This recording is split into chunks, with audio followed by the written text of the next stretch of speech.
Well, I finally got the shots I wanted of Casticonmi on my last morning, Friday, here in Capri. I'm due to check out of the hotel in about 2.5 hours. So I'm glad I did this walk. I managed to get it because today is going to be a perfect Capri day and I'm leaving. But such is life. You have to roll with the punches, let the chips fall where they may, all the cliches about luck and contingency and what it is.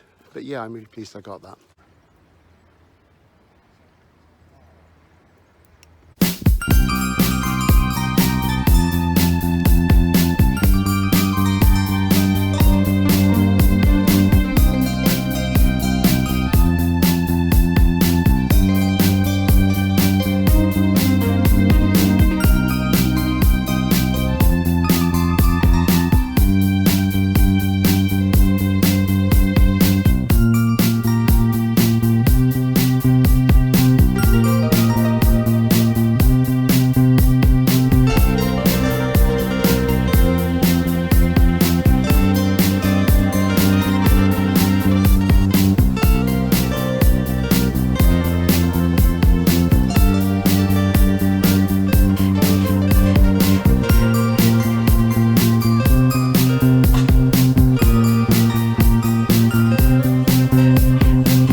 Capri Coda, so I got the ferry at 11 and I'm here in Sorrento. I think I've got about 10 minutes left on the SD card and I've stowed my luggage for the next, let me see, I've got just under 4 hours till I get the bus to the airport. I decided I didn't want to go through the big ferry to Naples and then the bus through Napoli to the airport because it's usually reasonably horrible. I can do it, but it's not that nice. But the bus here from Sorrento, you see a lot on the way. You go straight to the airport, it's no problem. It's only 10 euros, it's really good. So I'm in this lovely square, which is one of the sort of more modernist places in Sorrento, which has many guidebooks say an unashamed resort town.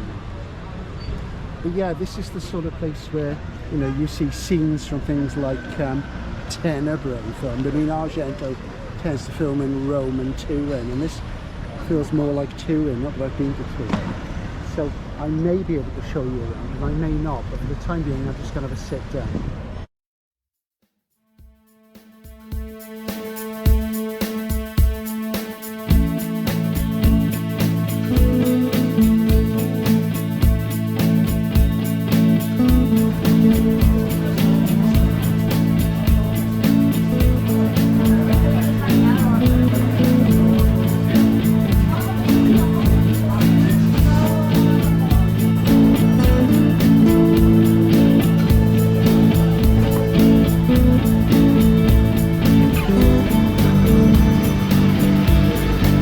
Watches.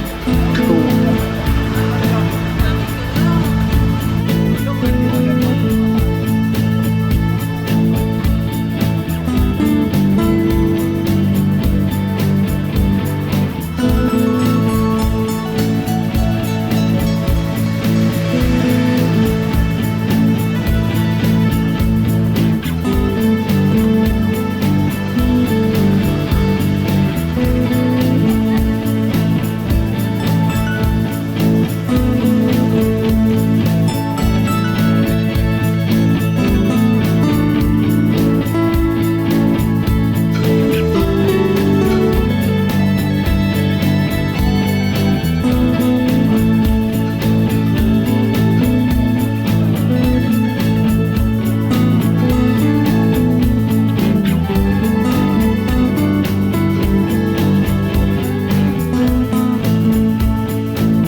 Cheers, guys.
It like starts.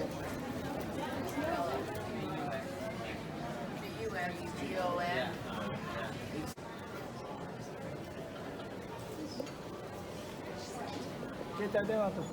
Which is which?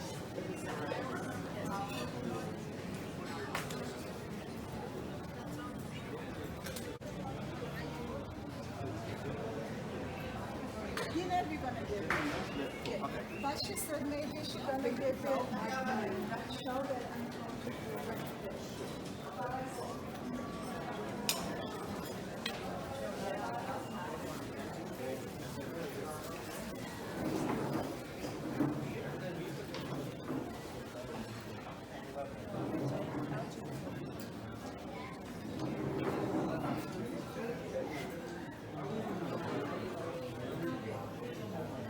You don't have to walk very far in the historic centre of Sorrento to get to a quiet part, even when it's really busy, because, you know, a lot of people are being led around like sheep. So, you know, you just need to have a bit of a free spirit about it and just wander. And it's a small town here. It's very nice. It is, you know, it's great. And I don't mean nice in a sort of negative sense. I love it. It's fantastic. But, you know, it's an unashamed resort town, as they say. Have a look at this.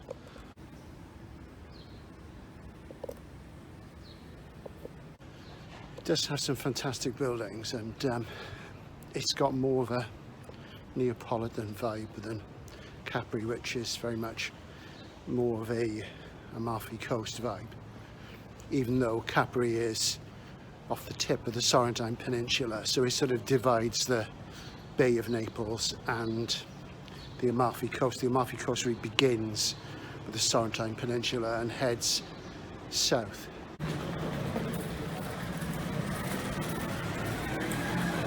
So behind me is the road to the Amalfi Coast, the Nastro Azzurro, as it's known, the Blue Ribbon. I didn't realise it, did I, that the beer was named after a road.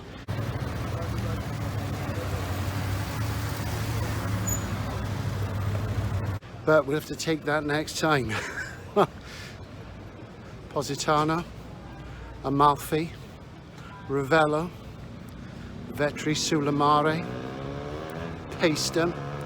All this stuff awaits you. It might be a couple of years though before I manage to do that, so we'll see.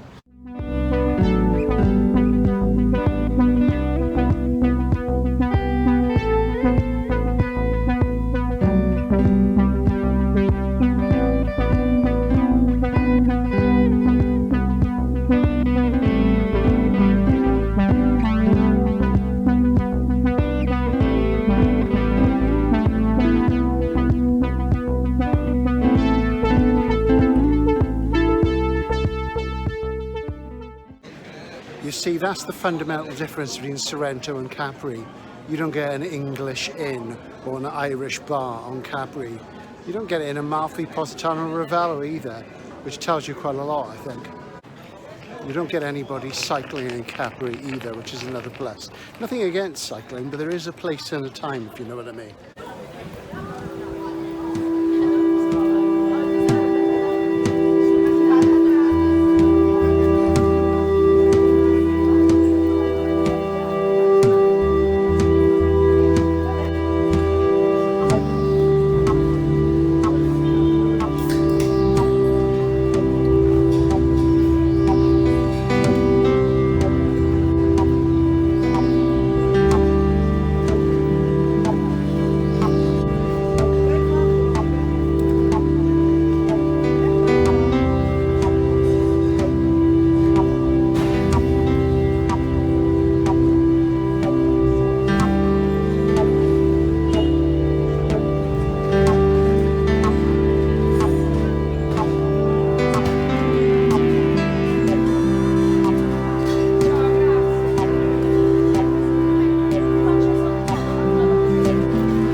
Something I haven't talked about in my time in Italy is about my favourite Italian music. Obviously I love Ennio Morricone. I grew up on the Spaghettis, as you probably gathered when Stark Hobble and I did the interview about revisionist westerns and SF. But really my favourite Italian music is that of Goblin, the prog rock band who specialised in horror movie soundtracks in the 70s and 1980s and went through many different incarnations. Well, I don't go to gigs anymore, but the last one I went to was back in 2014, and that was Claudio Simonetti's Goblin.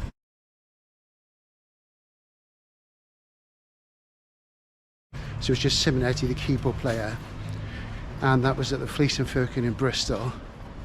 And Goblin had a huge impact on me. I'm talking about it here now because this little street in Sorrento there's a record shop here, and it's closed at the moment because it's that time of day when some of the Italian shops shut down for the afternoon. Common thing when they open late in the evening. And I bought my copy of the soundtrack of Opera by Dario Argento there, and it's a bit of Simonetti on that. But yeah, they had a huge impact on me when I first saw Suspiria.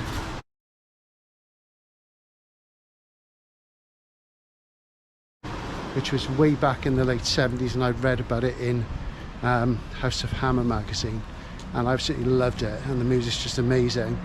So I got to see Simonetti back in 2014, and he was really good. And I was in the front row, small venue, and the band opened with tracks from largely from the album Roller, which is but the only proper studio album until they changed configuration and become like a soft rock band. And they played Snip Snap, and at the end Claudio said, and the name of that song was, and I shouted out, Snip Snap.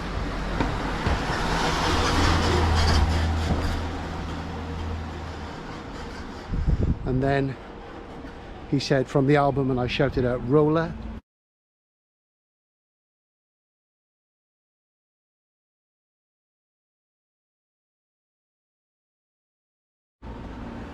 Then they played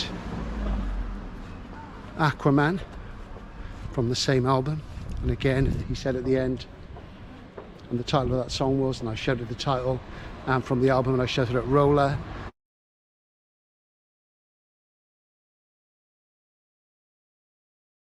Then they played the eponymous title track from Roller, and once more Claudio said, and the title of that song was, and I shouted at Roller, from the album Roller. And then he reached out over the audience, shook my hand and said, I love this guy, he's my brother. So that's my sort of claim to fame with Goblin, really. You know, I love all this stuff, even the soft rock stuff. It's great work.